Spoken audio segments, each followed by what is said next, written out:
Hirmaannaa fi qooda fudhannaan dargaggootaa gama siyaasaa fi dinagdeen jiru guddaadha jedhame. Waajjirri dargaggoo fi ispoortii magaalaa Adaamaa fi gurmuun dargaggoota magaalichaa waliin ta'uun dargaggoota magaalichaaf leenjii haaromsa aadaa kennan. Saganticha irratti qaamoleen olaanoo magaalaa Adaamaa fi jaarmiyaaleen dargaggootaa kutaalee magaalaa argamaniiru. Itti gaafatamaan gurmuu dargaggoota magaalaa Adaamaa dargaggoo Oliifan Girmaa duraan dargaggeessi alatti dhiibamaa kan ture yoo ta'u sirna kana keessatti garuu bakka guddaa argachuun gama siyaasaanis ta'e gama dinagdeen hojii guddaa hojjechuun gahee guddaa bahataa jira jedhe. Hojiiwwan akka magaalaatti hojjetamaa ture keessattuu Adaamaa beeksisuu keessattis dargaggeessi magaalaa Adaamaa hojii guddaa hojjechaa ture jechuudha.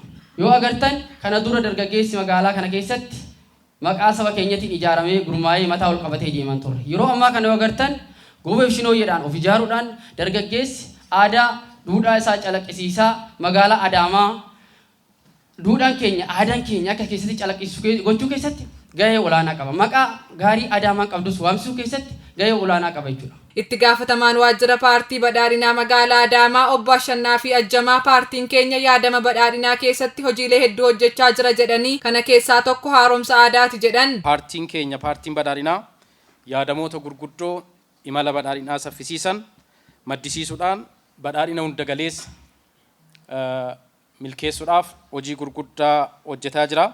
Isa keessaa tokko dilbii hawaasummaa ta'eetoo amma leenjiin guyyaa har'aa irratti kennamuudhaaf kan deemu waa'ee haaromsa aadaatii jechuudha. Kanaan dura dargaggeessi Oromoo waa'ee eenyummaa isaa akka mari'atuuf hireen hin turre. Har'a garuu hiree guddaa argannee waa'ee aadaa fi eenyummaa keenyaa mari'achuuf carraa guddaa arganneerra kan jedhan obbo Ashannaafiin kunis dargaggeessi keenya aadaa hojii fi siyaasaa isaa jijjiiruun guddina dinagdee akka fiduuf gahee guddaa qaba waan ta'eef leenjii kana qopheessine jedhan. Magaala kanas haa ta'u naannoo keenya keessattis haa ta'u akka biyyaatti dargaggoota hanga kanaa keessumaa immoo jala bultii filannoo jalatti walitti qabanii mariisisuu dhiisaatii hunda keenya irratti kaameraatu hidhamee deemaa ture jechuudha. Hireen akkasii carraan akkasii hin turre jechuudha. Har'a bifa akkasiitiin walitti qabamnee waa'ee eenyummaa keenyaa, waa'ee aadaa keenyaa akka dubbannuuf carraa argachuun jijjiiramichi ammam bu'uura hawaasummaa akka qabaachaa dhufee fi eenyummaa Oromummaa eenyummaa biyyaalessummaatiif xiyyeeffannoo guddaa akka kennaa jiru kan agarsiisu waan ta'eef waan akka salphaatti ilaalamu miti.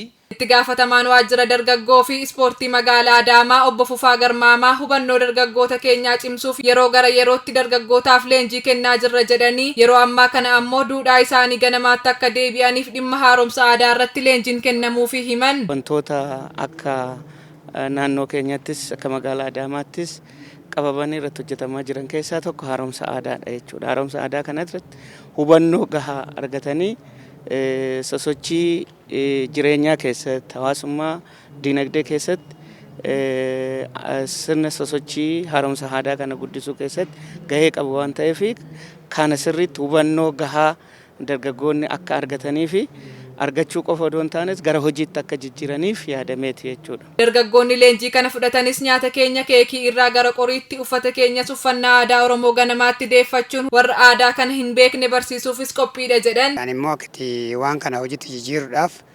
haaromsuudhaaf deemu nuti aadaa keenya gabbisuudhaaf keekii irraa gara qoriitti dura aadaan keenya qoriidhaan ture har'a keekiidhaan sagantaa adda addaa eebbisaa jirra. Kanaafuu akka akkas hin taane gara qoriitti gara aadaa keenya ka durii sanitti deemuu qabna. Haala uffannaafillee ta'ee nyaata adda addaatiif dhangaalee garaagaraa fi uffataalee aadaa ka garaagaraallee akka aadaatti deebisuu qabna jechuudha. Haaromsuu qabna. Aadaa yoo jennu aadaa gama uffannaa keenya bicha odoo hin taane aadaa hojii keenyaati jechuudha. Aadaa hojii keenyaa kaleessa maal keessa turre hadha aadaa hojii keenya maal fakkaata kan jedhu irratti haaromsi aadaa kun jechuun aadaa keenya akkamitti aadaa hojii keenya akkamitti hojjechuu dandeenya sirna kaleessa keessa ture sirna akkamii ture hadha immoo sirna akkamitti deebuu qabna kan jennee